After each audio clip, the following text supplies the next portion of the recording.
नमस्कार, आप देख रहे हैं न्यूज इंडिया। आपके साथ मैं हूं चारुल शर्मा और मैं हूं आपके साथ अंजनी कुमार सिंह। यूपी में 9 जिलों को 59 सीटों पर मतदान हो रहा है। ये महा कवरेज हमारी जारी है, लेकिन अभी आपके लिए चलते हैं राजस्थान, जहां पर विधानसभा में मुख्यमंत्री बजट सत्र को पेश कर रहे हैं। लगभग 15,000 विद्यार्थियों को लाभान्वित करना पसंद करता हूँ। साथ ही कोचिंग के अलावा अच्छे माहौल में अध्ययन की सुविधा हेतु प्रत्येक जिले में 50 लाख रुपए की लागत से सावित्रीबाई फुले वाचनालय स्थापित किए जाने की घोषणा करता हूँ। इन वाचनालय में प्रतियोगी परीक्षाओं हेतु सेल्फ स्टडी करने वाले युवाओं को आवश्यक पत्र पत्रिकाएं, पुस्तकें, कंप्यूटर, इंटरनेट इत्यादि सुविधाएं भी उपलब्ध कराई जाएगी। सुमेर पब्लिक लाइब्रेरी जोधपुर का लगभग 42 करोड़ की लागत से पुनर्निर्माण करते हुए आधुनिकीकरण किया जाएगा। भरतपुर स्थित श्री हिंदी साहित्य समिति का पुस्तकालय अपना आप अनूठा है। वर्तमान परिस्थिति में इसका संरक्षण एवं संवर्धन आवश्यक हो गया है। मैंने वर्ष 13-14 के बजट में 50 लाख रुपए का अनुदान इस संस्था के लिए स्वीकृत किया था। अब मैं इस पुस्तकालय को सरकारी संरक्षण में लेते हुए संवर्धन के साथ साथ आधुनिकीकरण के लिए 5 करोड़ रुपए का अनुदान देना पसंद करता हूँ। हमारी सरकार ने उच्च शिक्षा के प्रसार हेतु गत 3 वर्षों में 123 महाविद्यालय खोले हैं। उच्च शिक्षा की सुविधा का विस्तार करने की दृष्टि से निजी क्षेत्र में भी गुणवत्ता सुनिश्चित करते हुए उच्च शिक्षण संस्थाओं को प्रोत्साहित करना आवश्यक है। वर्तमान में कृषि, पशु चिकित्सा, नर्सिंग, मेडिकल एवं तकनीकी आदि क्षेत्रों में निजी शिक्षण संस्थाओं, प्राइवेट कॉलेजेस के प्रार्थना पत्र लंबित हैं, जिनके समुचित निस्तारण हेतु हमारी सरकार प्रतिबद्ध है। इसको ध्यान में रखते हुए पूर्ण पारदर्शिता सुनिश्चित कर नॉर्म्स पूरा करने वाली संस्थाओं के प्रार्थना पत्रों पर 2 माह में निस्तारण किया जाएगा। तो भविष्य में समयबद्ध निस्तारण सुनिश्चित करने के लिए ऑनलाइन प्रक्रिया निर्धारित की जाने प्रस्तावित है। पैरा खिलाड़ियों को उच्च तकनीकी प्रशिक्षण, ट्रेनिंग उपकरणों व अभ्यास हेतु जयपुर, जोधपुर में 20-20 करोड़ की राशि से आवासीय पैरा खेल अकादमी स्थापित करना प्रस्तावित है। साथ ही ओलंपिक पदक विजेताओं को निःशुल्क 25 बीघा कृषि भूमि आवंटित किए जाने वाले प्रावधान को पैरा ओलंपिक खेलों के पदक विजेताओं के लिए भी लागू करने की घोषणा करता हूँ। राज्य में खेल सुविधाएं विकसित करने हेतु भरतपुर में कुश्ती, कबड्डी जैसे पारंपरिक खेलों को प्रोत्साहन देने की दृष्टि से स्टेडियम का विकास किया जाएगा। साथ ही नावा नागौर एवं दावत बाटा चित्तौड़गढ़ स्टेडियम के विकास कार्य करवाए जाएंगे। इस पर 12 करोड़ रुपये होंगे। टोंक में मल्टीपर्पज इंडोर स्टेडियम बनाया जाएगा। गिरवा, उदयपुर, केरू, लूनी, जोधपुर, हिंडौन, करौली, धोद, सीकर, परबतसर, नागौर, परसामपुरा, नवलगढ़, झुंझुनू, बानसूर, अलवर, रूपा और बयाना, उज्जैन, नदवई, भरतपुर, तारनगर, चूड़ीदार, बगरू, जयपुर में खेल स्टेडियम बनाए जाएंगे। जोधपुर में शारीरिक शिक्षा महाविद्यालय का विस्तार एवं उन्नयन कराया जाएगा तथा खेल विभाग के अंतर्गत राजस्थान स्टेट स्पोर्ट्स इंस्टीट्यूट की स्थापना की जाएगी। इस पर 15 करोड़ रुपये का व्यय होगा। जयपुर में सवाई मानसिंह स्टेडियम के अनुरूप ही जोधपुर में 10 करोड़ रुपये की लागत से Rajasthan high performance sports training and rehabilitation centre स्थापित किया जाएगा। सवाई मानसिंह स्टेडियम जयपुर व महाराणा प्रताप खेलगांव उदयपुर में सिंथेटिक एथलेटिक ट्रैक का निर्माण कराया जाएगा, जिस पर 15 करोड़ रुपये खर्च होंगे। राजगढ़, सादलपुर, चूरू में कबड्डी अकादमी का तथा गंगानगर में एथलेटिक एकेडमिक भवन का निर्माण कराया जाएगा। 84 डूंगरपुर में खेल छात्रावास का निर्माण कराया जाएगा। राजकीय कर्मचारियों को राज्य, राष्ट्रीय, अंतर्राष्ट्रीय स्तर की खेल प्रतिस्पर्धा में भाग लेने के लिए ऑन ड्यूटी भेजा जाना प्रस्तावित है। साथ ही किसी अन्य राज्य अथवा केंद्र सरकार में कार्यरत अधिकारी कर्मचारी को पदक जीतने पर प्रोटेक्ट करते हुए समकक्ष पद पर राज्य में नियुक्ति दिया जाना प्रस्तावित करता हूँ। युवा रोजगार, माननीय अध्यक्ष महोदय, आज मैं प्रदेश की युवा शक्ति का आह्वान करते हुए उन्हें स्वामी विवेकानंद की ये पंक्ति याद दिलाना चाहूँगा। युवा पीढ़ी सिंह की भांति सभी समस्याओं में लड़ सकती है। हमने युवाओं को संबल प्रदान करने एवं उनकी प्रतिभा को निखारने का सदैव प्रयास किया है, जिससे वे अपने जीवन में सफल हो राष्ट्र निर्माण में अहम भूमिका निभा सके। मैं यहाँ सामान्य सदन का ध्यान संघर्षशील रहकर निरंतर आगे बढ़ने की प्रेरणा देने वाली पूर्व प्रधानमंत्री इंदिरा गांधी जी के इस कथन की ओर आगे से करना चाहता हूँ।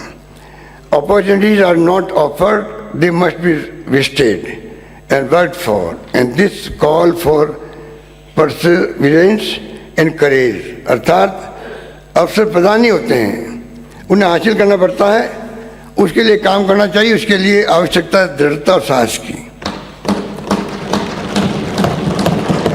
माननीय सदस्यों को जानकर प्रसन्नता होगी कि प्रदेश के अल्प आय वर्ग के युवा दिल्ली में विभिन्न कोचिंग एवं कैरियर काउंसलिंग लेकर अपना भविष्य संवार सके। इसके लिए मैं उनके ठहरने की सुविधा हेतु दिल्ली स्थित उदयपुर हाउस में 300 करोड़ की लागत से 500 युवक युवतियों के लिए 250 कमरों का नेहरू यूथ ट्रांजिट हॉस्टल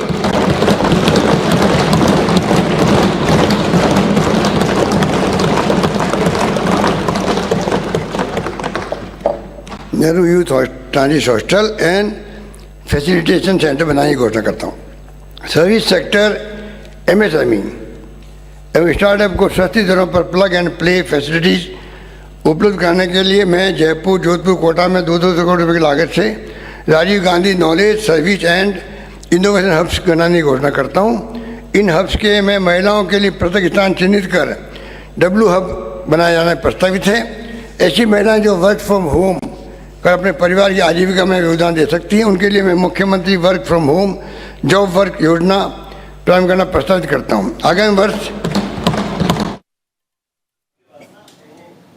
तो राजस्थान में बजट सत्र के दौरान बजट पेश किया। इस दौरान स्वास्थ्य और शिक्षा को लेकर विशेष फोकस रहा। इसके अलावा अलग से कृषि बजट भी पेश करेंगे मुख्यमंत्री। और एक बड़ी खबर आ रही है, बड़ी खबर, नवाब मलिक से ईडी ऑफिस में पूछताछ की जा रही है। बड़ी खबर, जमीन में अंडरवर्ल्ड कनेक्शन को लेकर पूछताछ की जा रही है। और बुधवार सुबह ईडी के अधिकारी उनके घर पहुंचे थे, जिसके बाद जब नवाब मलिक ईडी कार्यालय पहुंचे और वहां पर उनसे पूछताछ की जा रही है। बिल्कुल, इस वक्त की बड़ी खबर आपको बता दें, नवाब मलिक से ईडी ऑफिस में पूछताछ की जा रही है। जमीन में अंडरवर्ल्ड कनेक्शन को लेकर ये पूछताछ की जा रही है।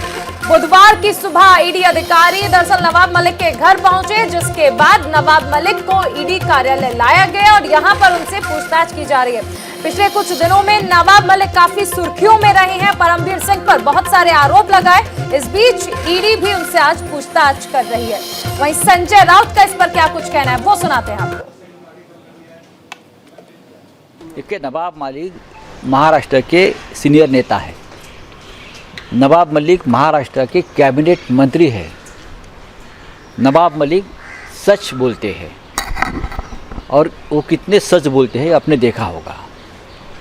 उनको जिस तरह से ईडी के लोग घर में जाकर लेकर गए हैं, ये महाराष्ट्र सरकार के लिए एक चैलेंज है। मैं मानता हूँ कि एक कैबिनेट मंत्री को हमारे राज्य में आकर केंद्रीय जांच एजेंसी के लोग लेके जाते हैं। जांच कर सकते हैं आप, पुराने कुछ इशू निकाल कर सबकी जांच हो रही है, सबकी जांच हो रही है। 2024 के बाद आपकी भी जांच होगी, ये आप ध्यान में रखिए। मैं जो बोल रहा हूँ उसका परिणाम भुगतने को मैं तैयार हूँ। और मैंने ये जो किरीट सोमैया है आपके बीजेपी के, उसने भी बहुत से लोगों के कागज दिए हैं जो आप बीजेपी में आए हैं उस वक्त। बोगस कंपनी, भ्रष्टाचार, हाँ, उनका क्या हो गया भाई? उनको समझ नहीं जाता है, उनको वॉशिंग मशीन में डाल दिया। उनको समझ नहीं जाता है, उनके पास ईडी नहीं पहुंचती है, उनके पास CBI नहीं पहुंचते। CPR कंपनी गुजरात की, मिस्टर ऋषि अग्रवाल को कौन बचा रहा था इतने साल से? हाँ, बहुत मान सम्मान के साथ नगाड़े बजा के। और इस बीच एक और बड़ी खबर आ रही है। बीजेपी नेता राम कदम ने नवाब मलिक पर निशाना साधा है। अंडरवर्ल्ड से संबंध होने का आरोप लगाया गया है। यहां पर बीजेपी हमलावर है और राम कदम को सुनिए क्या कुछ कर रहे हैं वो।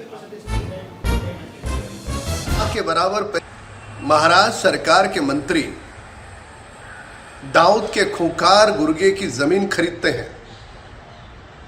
जो जमीन सरकार जमा होने वाली है, उस कारण ना के बराबर पैसे दे करके उस बम ब्लास्ट आरोपी से जमीन खरीदी जाती है। उसके सारे कागजात देश के सामने आने के बाद जब ईडी उस पर कार्रवाई करे तो महाराष्ट्र सरकार के मंत्री कहते हैं और सरकार कहती है कि ये बदले की भाव से कार्रवाई हो रही है। जिस दाऊद ने बम ब्लास्ट में हजारों लोगों को क्रूरता से, बर्बरता से मारा, जो गुरुगा इस बम ब्लास्ट में आरोपी रहा, क्या उसकी प्रॉपर्टी राष्ट्रवादी के नेता खरीद सकते हैं? जो प्रॉपर्टी सरकार जमा होने वाली है, उस प्रॉपर्टी को आप कैसे खरीद सकते हो? और यह पता होते हुए कि यह बम ब्लास्ट में यह सजा काटने वाला आरोपी है। यह लड़ाई किसी दल या व्यक्ति विशेष के विरोध की लड़ाई नहीं है। बेहतर होता महाराष्ट्र सरकार और उनके नेता इस सच्चाई को स्वीकार करते। बिल्कुल, तो चुनाव से जुड़ी खबरों का एक बार फिर से रुख करते हैं। रायबरेली से ये बड़ी खबर है, महाराजगंज विकासखंड के बूथ पर अर्थव्यवस्था देखने को मिली है। और इसके साथ ही ये खबर रायबरेली से थी।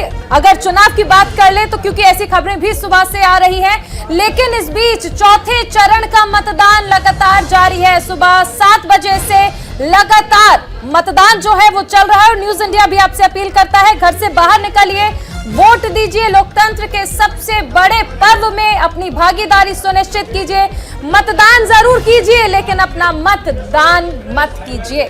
बिल्कुल, अपडेट आपको बता दें, 11 बजे तक जो हमारे पास आंकड़े आए हैं, करीब 22% से अधिक का मतदान दर्ज किया गया है। ये अच्छी खबर है। धीरे धीरे अब मतदाता अपने घरों से बाहर निकल रहे हैं, लेकिन इसमें खास बात यह है कि जो शहरी क्षेत्र के मतदाता हैं वो लोग थोड़ा अभी कम निकल रहे हैं। ग्रामीण क्षेत्रों में जो मतदान वो बेहतर हो रहा है, लेकिन अब जो हमारे पास आंकड़े आ रहे हैं 22% तक का मतदान दर्ज किया गया है।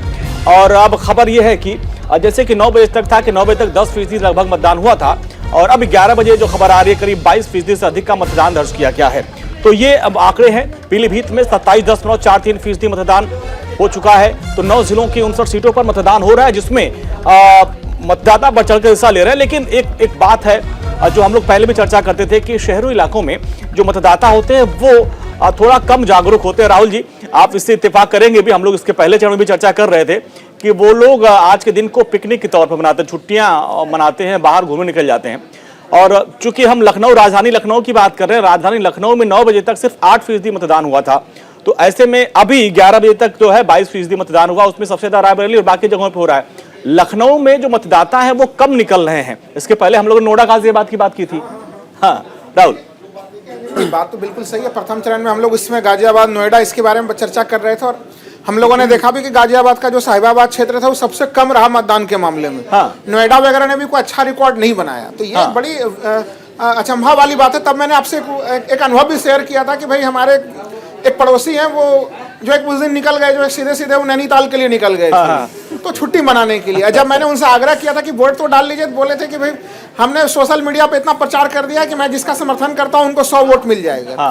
तो देखिए, ये बड़ी एक विडंबना वाली स्थिति है कि जब हम अपने अधिकारों की बात करते हैं, सरकार की आलोचना करते हैं, और यही वो वर्ग होता है अंजनी जी, जो तमाम एक तरह से जो है कि हर मामलों पे पैनी नजर रखता है, बहस में भाग लेता है, हर जगह चर्चा करते हुए नजर आएगा, लेकिन जो अपना मूल अधिकार है जिसका कि उसको प्रयोग करना चाहिए, जो अपना उनका कर्तव्य भी है उनका, उस कर्तव्य को उससे वो भाग जाता है। और यही कारण है कि हम लोग लखनऊ के पूरे जो संख्या देख रहे हैं वो भी हम लोगों को चिंतित करने वाला है कि आखिर हमारा शहरी मतदाता जो कि इतना जागरूक किस्म का है, पढ़ा लिखा है, वो क्यों चुनावों के दिन को हॉलीडे के रूप में लेता है। आप चुनाव के दिन को हॉलीडे तो आप मना लीजिए, साल में इतने सारे दिन आते हैं, 5 साल में अगर एक दिन आ रहा है और उसमें भी आप जाके अगर आप वोट नहीं डाल सकते तो आपको किसी भी सरकार की आलोचना करने का कोई भी हक नहीं रहता। बिल्कुल, ये पॉइंट है आपका प्रोफेसर ब्रजेश जी। ये समझना हम चाहेंगे, अक्सर हम लोग जागरूक करते हैं यहाँ पे, भाई घर से बाहर निकलिए, मतदान का इस्तेमाल करिए, तो लगता है भाई जो पढ़ा लिखा वर्ग है वो मतदान करेगा, लेकिन यहाँ उल्टा हो रहा है। ग्रामीण क्षेत्रों में ज्यादा उत्साह है, शहरी इलाकों में खासकर जो बड़े शहर हैं वहां पर हम देख रहे हैं कि जो मतदाता है उतने उत्साहित नहीं है, बड़े आराम से सोए हैं, इसके बाद कुछ निकलेंगे, कुछ तो शाम 5 बजे के बाद निकलते हैं। ये क्या, ये आपने काफी लंबे समय से देखा है चुनाव को करीब से, ये ऐसा क्यों होता है कि शहरी इलाकों में मतदान थोड़ा कम होता है, ग्रामीण इलाकों में ज्यादा, और ये अभी भी दिखा रहा है? ये राहुल जी ने शब्द इस्तेमाल करा विडंबना, इसको कुछ ऐसा ही कहेंगे। और उन्होंने ये भी कहा कि जो अर्बन एरियाज में जो वोटर को हम ज्यादा जागरूक मानते हैं, और वो होते भी हैं, ज्यादा अवेयर मानते हैं, आजकल के शब्द में कहें तो ज्यादा वोक होते हैं, वोटिंग परसेंटेज में वो पता नहीं क्यों पीछे छूट जाते हैं। ये आयरनी है एक तरह से। बट कभी लोग कह देते हैं कि एक वोटर फटीग भी होता है, एक्सपेक्टेंसी जो है वो उसमें भी एक फटीग आ जाता है कि हमारे वोट करने से शायद उतना फर्क ना पड़े जितना पड़ना चाहिए। पर इन चीजों से मैं अग्री नहीं करता। मुझे लगता है ये एक अर्बन लाइफ का एक। लेकिन सर आप देखिए, इन लोगों से हम लोग जब ग्राउंड जीरो पे आते हैं, बातचीत करते हैं, जी। यही लोग सबसे ज्यादा ट्विटर पर, फेसबुक पर एक्टिव होते हैं और ज्ञान देते हैं कि भाई सरकार ये नहीं कर रही, ऐसे होना चाहिए, वैसे होना चाहिए।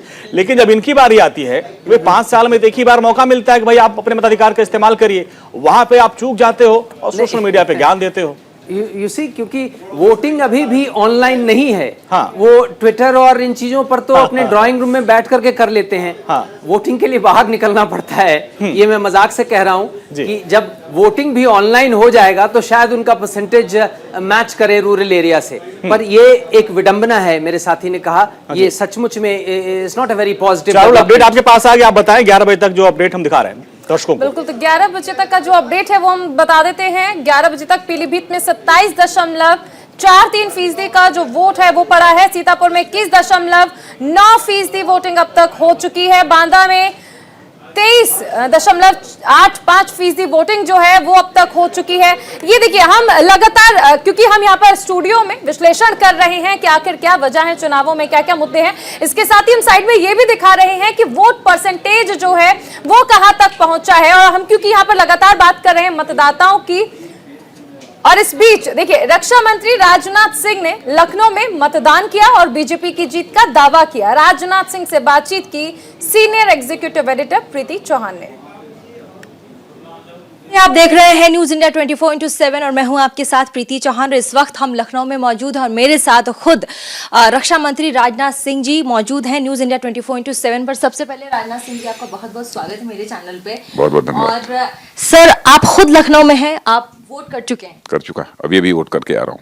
सर, क्या लग रहा है जो समीकरण है, जिस तरीके से बताया जा रहा है कि टक्कर बहुत ज्यादा है, लेकिन कोई टक्कर नहीं है। भारतीय जनता पार्टी को शानदार कामयाबी हासिल हो रही है। और मेरा तो यह मानना है कि 2017 की विधानसभा चुनाव में जितनी सीटों पर हमको कामयाबी हासिल हुई थी, कमोबेश 10-5 सीट का इधर उधर हो सकता है, उतनी ही सीटों पर 2022 के चुनाव में भी हमको कामयाबी हासिल होगी। सर, अलायंस की बात आ सकती है क्या? पोस्ट अलायंस की बात प्रश्न ही नहीं खड़ा होता है अलायंस की, जिसको क्लियर मेजॉरिटी मिल रही है। अलायंस की बात तो सोच भी नहीं सकता, हम तो इसकी कल्पना भी नहीं करते।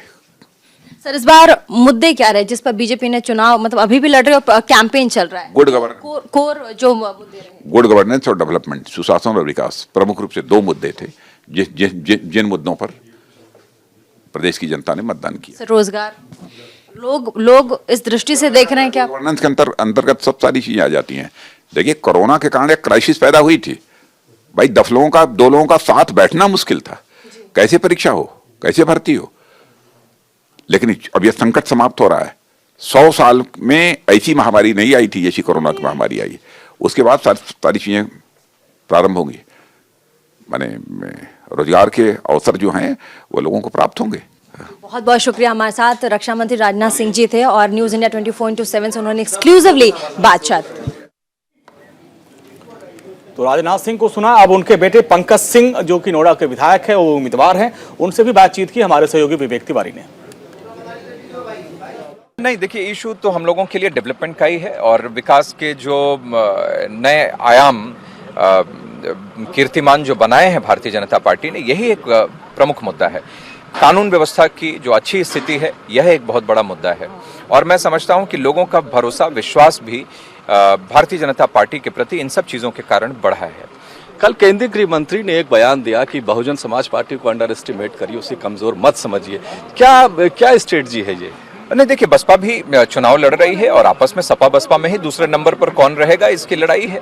तो मुझे लगता है कि इन सब चीज़ों को देखते हुए आदरणीय गृह मंत्री जी ने यह बात अपनी कही है। और बसपा चुनाव लड़ ही रही है, जब है कंटेस्ट में, तो यही बात उन्होंने कही है। अखिलेश यादव कह रहे हैं कि इस फेज के बाद वो 200 दोहरा शतक मार देंगे। देखिए, वो तो कुछ भी वो कह सकते हैं, उनको दावों पर खुद सपा के ही कार्यकर्ता उनके इस दावे पर यकीन करने के लिए तैयार नहीं है। और ऐसे लोग, ऐसी पार्टियां जो कि विधानसभा में जितनी सीट थी, विधानसभा में बैठने के बाद धीरे धीरे वो भी कम हो गई हों, वो बड़े बड़े दावे कर रहे हैं। मैं उस पर कुछ नहीं कहूँगा, लेकिन इतना कह सकता हूँ कि 35A और 370 की तरह सपा इस बार इतिहास के पन्ने में शामिल हो। आखिरी सवाल, अभी तक केवल 9% पोलिंग हुई और लखनऊ में केवल 8% के आसपास है, तो यहाँ लोग कम निकलते हैं जरा वोट देने। अब धीरे धीरे मुझे लगता है कि मौसम अच्छा है, धीरे धीरे लोग अभी निकलेंगे। मैं अपील भी आपके माध्यम से भी मैं करना चाहता हूँ कि ज़्यादा से ज़्यादा लोग निकलकर लोकतंत्र के इस महापर्व में शामिल हों और आतंकवाद, अपराध और भ्रष्टाचार पर करारा प्रहार करने के लिए, अपने प्रदेश को विकास के रास्ते पर और तेजी के साथ आगे बढ़ाने के लिए वोट जरूर करिए। धन्यवाद। तो पंकज सिंह मुझे कह रहे थे कि लखनऊ में हालांकि अभी तक बहुत कम लोग वोट देने के लिए निकले हैं, अपील भी उन्होंने करी है और ये दावा भी किया है कि जिस तरह से 370 इतिहास का पन्ना बन गया है, उसी तरह से समाजवादी पार्टी, बहुजन समाज पार्टी और कांग्रेस भी इस विधानसभा चुनाव में इतिहास के पन्नों में दफन हो जाएंगे। Vivek Tiwari, news India, Lucknow. मतदान जारी है 59 सीटों पर और अयोध्या जो अवध क्षेत्र है वहां पर मतदान चला। इसके अलावा कुछ बुंदेलखंड के 2-3 जिले हैं, वहां पर ही मतदान चल रहा है और ऐसे में मुद्दे कई हैं और जो लगातार अपडेट हम आपको दे रहे हैं। 11 बजे तक जो वोटिंग हुई है पीलीभीत में 27.43%। इसके अलावा अलग अलग इलाकों की लगातार अपडेट हम आप तक पहुंचा रहे हैं। रायबरेली में 21.41% तक मतदान 11 बजे तक संपन्न हो चुका है और बांदा में 23.85% मतदान हुआ है। अब वोटिंग परसेंट में थोड़ा सा उसमें सुधार हुआ है। फतेहपुर में 22.43% मतदान दर्ज किया गया है। इसके अलावा अलग अलग जगहों की बात करें तो सीतापुर में 21.9% मतदान दर्ज किया गया है। ये 11 बजे तक के आंकड़े हैं और 11 बजे तक लगभग 21-22% एक एवरेज है जो मतदान दर्ज किया गया है। हमीरपुर, ये लखीमपुर खीरी की बात कर ले, यहाँ पे थोड़ा सा बेहतर है, 26.27% के लगभग यहाँ पर मतदान दर्ज किया गया है। लखनऊ में 21.42%। चलिए राहुल जी, हम लोग जो चर्चा कर रहे थे, लखनऊ में तो लग रहा थोड़ा असर हुआ, हम लोगों की बात के थोड़ा सा बेहतर हुआ, 21% हुआ है, लेकिन लखीमपुर में बेहतर मतदान हुआ है। और पीलीभीत में, लखीमपुर में क्या देख रहे हैं आप? लखीमपुर की स्थिति अगर हम लोग देखें तो इस चुनाव में ये काफी बड़ा महत्वपूर्ण जगह है, क्योंकि किसान आंदोलन अगर उत्तर प्रदेश में कहीं से प्रवेश होता है किसान आंदोलन का, क्योंकि मैं देख रहा था कि जब तक लखीमपुर का मामला नहीं हुआ था तब तक किसान आंदोलन उत्तर प्रदेश को बहुत ज्यादा उस समय तक प्रभावित नहीं कर रहा था। लेकिन वो एक तरह से किसान आंदोलन का मुख्य केंद्र बन गया वो कहीं न कहीं। और अभी भी अगर मैं कहूँ वहां पे कि लखीमपुर खीरी में जिस तरह से क्लीन स्वीप की स्थिति रही थी, लखीमपुर सदर में अगर वहां पे बहुजन समाज पार्टी ने एक अपना उम्मीदवार जो खड़ा किया तो थोड़ा उन्होंने खेल बिगाड़ा हुआ है, तो वहां पे हम लोग नहीं कह सकते कहां पे जा रहा है। लेकिन जो बाकी सीट है वहां पे मुकाबला बिल्कुल जो है कि एक तरह से काफी कड़ा मुकाबला। और हम लोगों ने ये भी चीज देखा कि वहां पे लोगों को चुनाव प्रचार करने में भी परेशानी आई है भारतीय जनता पार्टी के लोगों को। तो जो निघासन वाला सीट है वहां पे तो देखिए खुद बीजेपी ने कोई चुनाव प्रचार नहीं किया। राहुल जी, आप परेशानी की बात कर रहे हैं। ब्रिजेश जी, ये राहुल जी बता रहे हैं कि परेशानी आ रही है बीजेपी प्रत्याशियों को प्रचार करने की, लेकिन लखीमपुर में आप देखिए कि कोई भी प्रत्याशी ऐसा नहीं है जो ये चाहे कि इस वक्त अजय मिश्रा टेनी उसके लिए प्रचार करें। अजय मिश्रा टेनी ने खुद ही दूरी बना ली, प्रचार में वो कहीं नजर नहीं आए। एक मंत्री के तौर पर उन्हें सामने से आकर प्रचार करना चाहिए था, लेकिन कहीं भी नजर नहीं आए। प्रधानमंत्री 20 तारीख को जाने वाले थे, लेकिन उन्होंने भी सभा कैंसिल कर दी। ये साफ अंदेशा। और हम देख रहे हैं वोट परसेंटेज बढ़ रहा है, जिसके बारे में कहा भी जाता है कि जब वोट परसेंटेज बढ़ रहा है यानी जनता बदलाव चाहती है। ये दोनों तरफ जाएगा। खास करके जो तराई क्षेत्र है जहां की बात हो रही है, वहां एक बाइपोलैरिटी है। वहां कुछ लोग कोई 50 साल पहले, 60 साल पहले वहां आए हैं और बाकी वहाँ की जनता है जो लोकल जनता हज़ारों साल से या सैकड़ों सालों से वहाँ है। तो बीजेपी मेरा ख्याल कहीं ना कहीं उसको प्ले भी कर रही है, तो वो भी प्ले में आएगा। जहाँ तक टेनी साहब का सवाल है, वो तो थोड़ा सा कॉम्प्लिकेटेड मामला हो गया है और उसको कैसे बीजेपी प्ले कर रही है, क्योंकि एक बड़े दल के लहजे से और भी तरीके से एक माइक्रो मैनेजमेंट भी होता है एक लोकल लेवल पे कास्ट्स का। तो आप इसको एकदम एक तरफ न देख लें, मैं कह रहा हूं ये दोनों तरफ जाएगा। ठीक है। तो जो लखीम खीरी में जो हुआ उसके प्रभाव आपको पॉजिटिव और नेगेटिव दोनों तरफ आएंगे। ठीक है। क्योंकि वहां राहुल जी, मैं आपके पास आऊंगा क्योंकि एक ब्रेक के लिए रुकना पड़ेगा। आपके पास मैं आऊंगा और ये महाकवरेज लगातार जारी है, लेकिन आपसे अपील है कि आप घर से बाहर निकलिए, अपने मताधिकार का इस्तेमाल करिए, एक सेल्फी खींचिए, भेजिए, सेल्फी भी हम चलाएंगे।